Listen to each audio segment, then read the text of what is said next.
மணி saving டிப்ஸுக்கு மணி பிளான்ட்டை subscribe பண்ணிக்கோங்க. Hello viewers, நாளுக்கு நாள் கோல்டு ரேட் ஏறிட்டே போகுது. நம்ம கோல்டு வாங்குவதுனால லாபமாக நஷ்டமானு இந்த வீடியோவில் பார்க்கலாம் வாங்க. தங்கம் லாபமாக நஷ்டமா ரெண்டுமே இருக்குது. லாபமும் இருக்குது, நஷ்டமும் இருக்குது. நாம் எப்படி அதை யூஸ் பண்ணுறோன்னு தான் இருக்குது. 2022 பிப்ரவரியில் நான் 2 பவுன் எடுத்தேன். அப்போது ஒரு கிராமோட ரேட் 5100 ரூபாய். இந்த 2 பவுனுக்கு மொத்த ரேட் வந்து எவ்வளோன்னு பார்க்கலாமா? எவ்வளோனா 81,600 ரூபாய். 2 பவுன்னா 16 கிராமுக்கு 81,600 ரூபாய். ஜுவல்லரி எடுத்தாவே அதுக்கு வேஸ்டேஜ்னு ஒன்று கண்டிப்பாக இருக்குது. நான் எடுத்த அந்த செயினுக்கு வந்து வேஸ்டேஜ் 14%. 14% அந்த 81,600 ரூபாய்க்கு 14% அமௌண்ட்டை கால்குலேட் பண்ணணும்னா 11,424 ரூபாய். இந்த வேஸ்டேஜ் வந்து 11,424 ரூபாய்.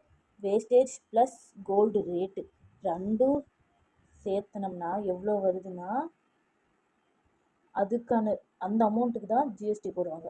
ஜிஎஸ்டி வந்து 2,890. ஜிஎஸ்டி எவ்வளோ போடுவாங்கன்னா 3% போடுவாங்க. எதுக்குன்னா வேஸ்டேஜ் கோல்டு ரேட்டு சேர்த்து தான் ஜிஎஸ்டி போடுவாங்க. டோட்டலாக ஜிஎஸ்டி வேஸ்டேஜ் கோல்டு ரேட்டு சேர்த்தனோம்னா எவ்வளோ வருதுன்னா டோட்டலாக 95,814 ரூபாய் வருது.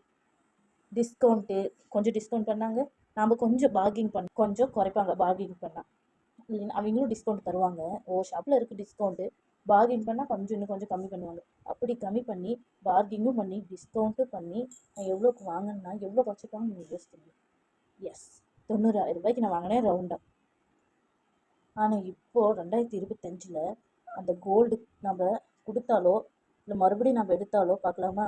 மறுபடியும் இப்போ கோல்டு ரேட்டு வந்து 2025 1 கிராம் 7,595 ரூபாய், அப்ராக்சிமேட்டாக 7,500 ரூபாய். நம்ம கோல்டு எடுத்தோம்னா இப்போ எவ்வளோ வரும்? அதே 2 பவுன் பார்க்கலாமா? 16 கிராம் கேல்குலேட் பண்ணுங்க. 1,20,000 ரூபாய்.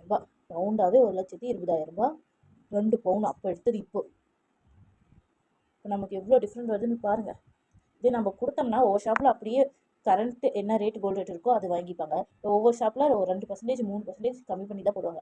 அப்படி 2% 3% கம்மி பண்ணாலும் 2% கம்மி பண்ணால் 1,20,000 ரூபாய்க்கு பழைய நகைக்கு 2% கம்மி பண்ண கொடுத்தோம்னா கண்டிப்பாக பண்ணுவாங்க. கொடுத்தோம்னா எவ்வளோ 2% கம்மி பண்ணாங்கன்னா